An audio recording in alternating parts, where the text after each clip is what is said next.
નમસ્કાર, જય માતાજી ખેડૂત મિત્રો, સ્વાગત છે તમારું ગુજરાત ખબર યુટ્યુબ ચેનલમાં। રોજ આવા સમાચાર જાણવા માટે ગુજરાત ખબર યુટ્યુબ ચેનલને સબસ્ક્રાઈબ કરો।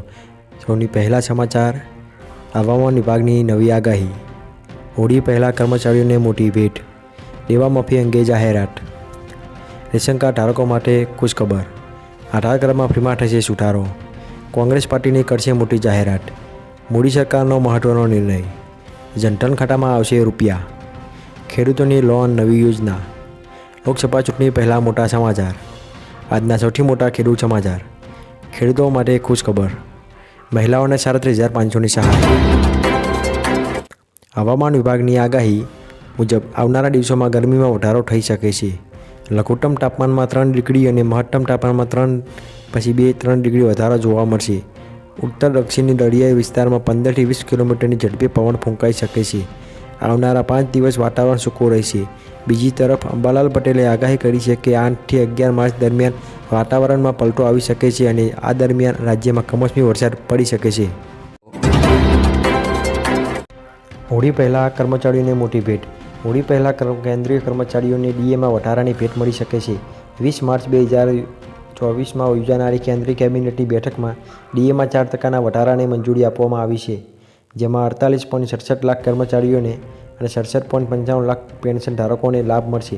જ્યારે ડીએની સાથે મોંઘવારી રાહત પણ વધવાની અપેક્ષા છે। જ્યારે મોંઘવારી ભથ્થામાં વધારા બાદ જાન્યુઆરી અને ફેબ્રુઆરીના એરિયર્સને પણ માર્ચના પગારમાં સામેલ કરવામાં આવશે। દેવા માફી અંગે જાહેરાત, ખેડૂત દેવા માફીને લઈને મોટા સમાચાર સામે આવ્યા। મોદી સરકાર જ્યારે 2004ના વર્ષમાં જ્યારે સત્તા ઉપર આવ્યા ત્યારે તેમણે કીધું હતું કે 2023 સુધીમાં ખેડૂતોની આવક બમણી કરી દેવામાં આવશે, ડૂબેલા ખેડૂતોના સંપૂર્ણ દેવા માફ કરવામાં આવશે। મોદી સરકાર આ વચન આપ્યું હતું। કહેવાય છે કે મોદી સરકારનું વચન તો ખૂબ જ અનેરું હોય છે અને સરકાર આ વચન આપે છે ક્યારેક ખોટું નથી હોતું, પરંતુ વચનનું લક્ષ્ય હજી પૂરું થયું નથી। 2023માં ખેડૂતોની આવક બમણી કરી દેવાનું વચન આપ્યું। રેશન કાર્ડ ધારકો માટે ખુશખબર, જો તમે પ્રધાનમંત્રી ગરીબ કલ્યાણ યોજનાનો લાભ લઈ રહ્યા હોય તો હવેથી તમને 35 કિલો મફત અનાજ મળશે।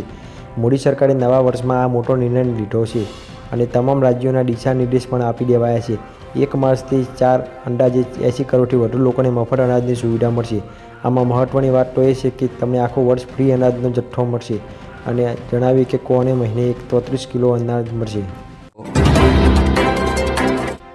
18 કરોડમાં ફ્રીમાં થશે સુધારા, 18ની વિગતો મફતમાં અપડેટ કરવાની છેલ્લી તારીખ ફરી એકવાર લંબાવવામાં આવી છે। 18માં દસ્તાવેજો અપડેટ કરવાની છેલ્લી તારીખ અગાઉ 14 ડિસેમ્બર 2023 હતી, જેને આધાર કાર્ડ દ્વારા 3 મહિના વધારીને 14 માર્ચ 2024 કરવામાં આવી છે। આ માટે સરકાર દ્વારા માય આધાર એપ્લિકેશન લોન્ચ કરવામાં આવી છે, જ્યાંથી જે મિત્રો આધાર કાર્ડમાં ઉંમર, સરનામું, જન્મ તારીખ, મોબાઈલ નંબર જેવી માહિતી અપડેટ કરવા માગતા હોય તો 14 માર્ચ 2024 પહેલાં આ કાર્ય કરી શકે છે। કોંગ્રેસ પાર્ટીની કરશે મોટી જાહેરાત, કોંગ્રેસ લોકસભા ચૂંટણી માટે મેનિફેસ્ટો તૈયાર કરવાનું શરૂ કરી દીધું છે। સૂત્રોના જણાવ્યા મુજબ કોંગ્રેસ મેનિફેસ્ટોમાં યુવાનો, મહિલાઓ, ખેડૂતો, ગરીબો પર ધ્યાન કેન્દ્રિત કરશે, જેમાં ₹400નો ગેસ સિલિન્ડર, અગ્નિવીરની ભરતી બંધ કરી જૂની ભરતી શરૂ કરવી, રેલવે ભાડામાં ઘટાડો, બેરોજગારી ભથ્થું, મહિલાઓને ₹1,500ની માસિક સહાય સહિત અને વચનો આપી શકે છે। ટૂંક સમયમાં જ કોંગ્રેસ મેનિફેસ્ટો જાહેર કરી શકે તેવી શક્યતા છે। મોદી સરકારનો મહત્વનો નિર્ણય, ઉજ્જવલા યોજનાના લાભાર્થીઓ માટે મોદી સરકારે એક મહત્વનો નિર્ણય લીધો છે। આજે મળેલી કેન્દ્રીય કેબિનેટની બેઠકમાં ઉજ્જવલા યોજનામાં મળતી સબસિડી વધુ 1 વર્ષ લંબાવવાનો નિર્ણય લેવાયો। હાલમાં ઉજ્જવલા યોજનાના લાભાર્થીઓને સિલિન્ડર દીઠ ₹300ની સબસિડી મળે છે, એટલે કે તેમણે આ બાટલો લેવા માટે ₹300 ચૂકવવાના હોય છે અને આ સબસિડી માત્ર 31 માર્ચ 2025 સુધી લંબાવવામાં આવી છે। જનધન ખાતામાં આવશે પૈસા, જે લોકોનું જનધન ખાતું છે તેમના માટે એક સારા સમાચાર બહાર આવ્યા છે। આવનારી લોકસભાની ચૂંટણી પહેલાં સરકાર રજૂઆત કરી શકે છે કે જેમનું જનધન બેંક ખાતું હોય એમને પૈસા આપવામાં આવે છે। તેમણે જણાવી દઈએ કે સરકાર દ્વારા જે લોકોનું જનધનમાં ખાતું છે તેમને ઓવરડ્રાફ્ટના રૂપમાં ₹10,000 આપવામાં આવે છે। જો તમારા બેંક એકાઉન્ટના પૈસા નહીં હોય તો રકમ મેળવી શકો છો અને તેનો ઉપયોગ કરી શકો છો। આ રકમ મેળવવા માટે તમારે જનધન બેંકમાં જવું પડશે અને ઓવરડ્રાફ્ટની સુવિધા મેળવવી પડશે। જો તમે સરકારની આ યોજનાનો લાભ મેળવવા હોય તો તમારી ઉંમર ઓછામાં ઓછી 18 વર્ષ અને મહત્તમ 65 વર્ષની હોવી જોઈએ। ખેડૂતોને લોન નવી યોજના, દેશમાં ખેડૂતો માટે સૌથી વધુ લોકપ્રિય કેસીસી લોન યોજના બાદ કેન્દ્ર હવે બીજી મોટી યોજના લઈને આવ્યું છે। અને આ યોજનાનું નામ ઈ કિસાન ઉપજ નિધિ યોજના. ખેડૂતો માટે ગુજરાત સરકાર દ્વારા આ નવી લોન યોજના બહાર પાડવામાં આવી છે. આ યોજના હેઠળ એવા ખેડૂતોને લોન મળશે જે ખેડૂતો વેરહાઉસની અંદર પોતાનો માલ સાચવતા હોય અથવા તો ગોડાઉનની અંદર પોતાનો માલ સાચવતા હોય તેવા ખેડૂતોને આ યોજના હેઠળ લોન મળવાપાત્ર રહેશે.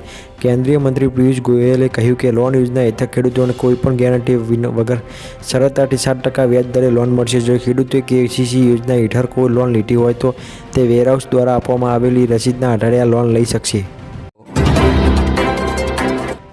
લોકસભા ચૂંટણી પહેલાં મોટા સમાચાર. લોકસભા ચૂંટણી પહેલાં પોલીસ સરકાર ભરતીને લઈને સમાચાર. ગુજરાતમાં બિન હથિયારી પોલીસ કોન્સ્ટેબલની 16,600 જગ્યા પર ભરતી કરવામાં આવશે. હથિયારી પોલીસ કોન્સ્ટેબલની 3302 પોસ્ટ પર ભરતી કરાશે. એસઆરપીની 1000 અને જેલ સિપાહીની 1030 પોસ્ટ પર કરાશે. જેલ સિપાહીની 85 જગ્યા પર ભરતી થશે. આમ કુલ 12,000 પોલીસની ભરતી કરવામાં આવશે. આજના સૌથી મોટા ખેડૂત સમાચાર. અમરેલી જિલ્લામાં મોટા ભાગના ખેડૂતો દ્વારા કપાસ, મગફળી, સોયાબીન, ઘઉં, ચણા તેમજ તલ, સફેદ અને કારાનું વાવેતર કરવામાં આવ્યું હતું. સાવરકુંડલા યાર્ડમાં મોટી મગફળીના 1297 રૂપિયા ભાવ રહ્યો. સાવરકુંડલા માર્કેટિંગ યાર્ડમાં કપાસનો ભાવ 1400 રૂપિયાથી 1630 રૂપિયા સુધીનો નોંધાયો, જ્યારે કપાસની 1550 મણ આવક થઈ. આ સિવાય સાવરકુંડલા યાર્ડમાં ચણાની જણસીની આવક કરવામાં આવી. ચણાના ભાવ 1030 રૂપિયાથી લઈને 1114 રૂપિયા સુધીનો બોલાયો. ખેડૂતો માટે ખુશખબર. સરકારે ખેડૂતોને મોટી ભેટ આપવાની તૈયારી કરી રહી છે. મોદી સરકાર પ્રધાનમંત્રી ફસલ વીમા યોજના હેઠળ ખેડૂતોને પાક માટે આપવામાં આવતા વીમા કવરેજનો વ્યાપ વધારવા જઈ રહી છે. આગામી દિવસોમાં ખેડૂતોને આ યોજના હેઠળ તરાવ, ટ્રેક્ટર અને પશુઓ માટે વગર વીમા કવચનો લાભ મળી શકે છે. તે માટે તૈયારીઓ ચાલી રહી છે. મોદી સરકાર આ માટે 30,000 રૂપિયા કરોડની જોગવાઈ કરી શકે છે. મહિલાઓને 37,500ની સહાય.